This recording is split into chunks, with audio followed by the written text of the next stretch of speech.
দিয়ে চট্টগ্রাম পোর্ট থেকে নৌপথে যত মালামাল আসে কার্গোতে আমাদের এই ইলিশার যেই ঘাটটা এটা অতিক্রম করে যেতে হয়। এই যে দেখেন কার্গো জাহাজ এগুলো যাচ্ছে বরিশাল খুলনার দিকে, ওখানে লঞ্চগুলো ঘাট করে আছে। সেদিন সদরঘাট দুর্ঘটনা ঘটার পর থেকে কোনো লঞ্চ ঘাটে রাখা, খালি কোনো লঞ্চ ঘাটে রাখা যাবে না, নিয়ম করে দিয়েছে।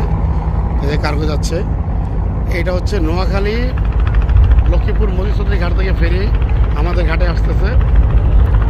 ওই আরেকটা ছোট লঞ্চ নোয়াখালী যাচ্ছে।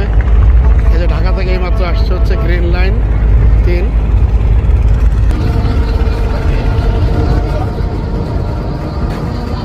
এটা হচ্ছে নোয়াখালী থেকে আসছে, আমাদের কার্নিভাল ওয়েবে গাড়ি লোড হচ্ছে। দেখেন যতদূর চোখ যায় গাড়ি আর গাড়ি, প্রায় দীর্ঘ 4 কিলোমিটার যানজটের সৃষ্টি হয়েছে।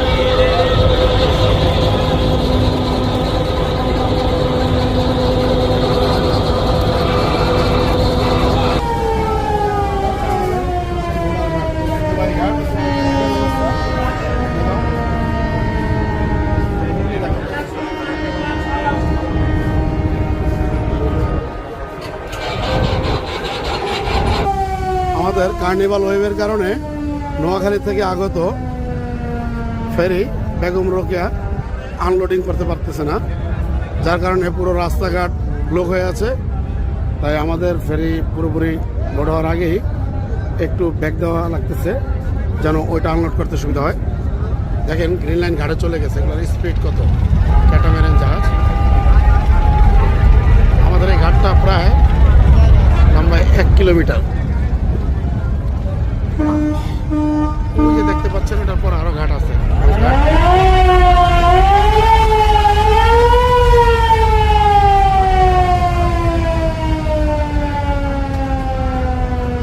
ফেরি বেগম সুফিয়া কামাল চলে আসছে নোয়াখালী থেকে।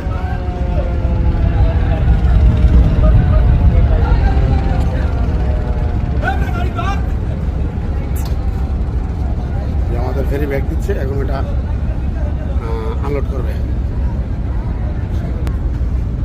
দেখেন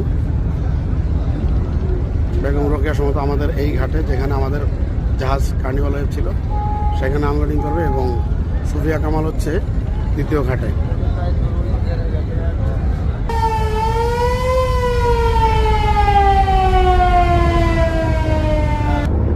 দেখেন আমাদের জাহাজ ভেঙে যাচ্ছে। এখানে হচ্ছে এটা হলো নৌ পুলিশের বা কোস্টগার্ডের ঘাট হচ্ছে এটা। আর এখান থেকে আমি প্রায় সময় মাছ কিনি, আর ট্রলারে করে যে মাছগুলো আনে তাকে কিনি এখান থেকে।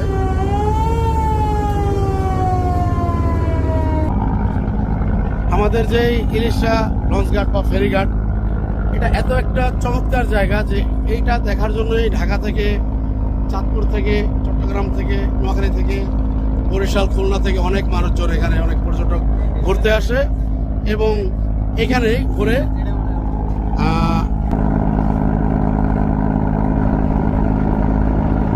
এই যে ফেরিঘাটটা নতুন করতেছে, ওখানে 2টা আছে আর এই যে এখানে একটা চালু করতেছে।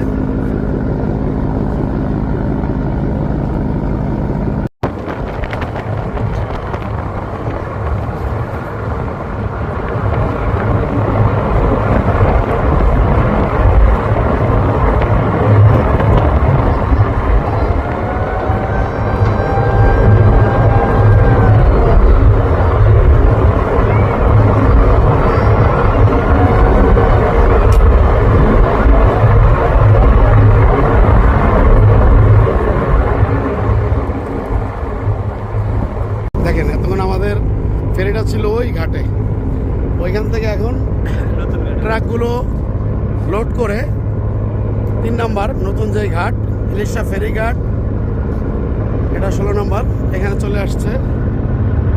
এই যে প্রাইভেট কারগুলো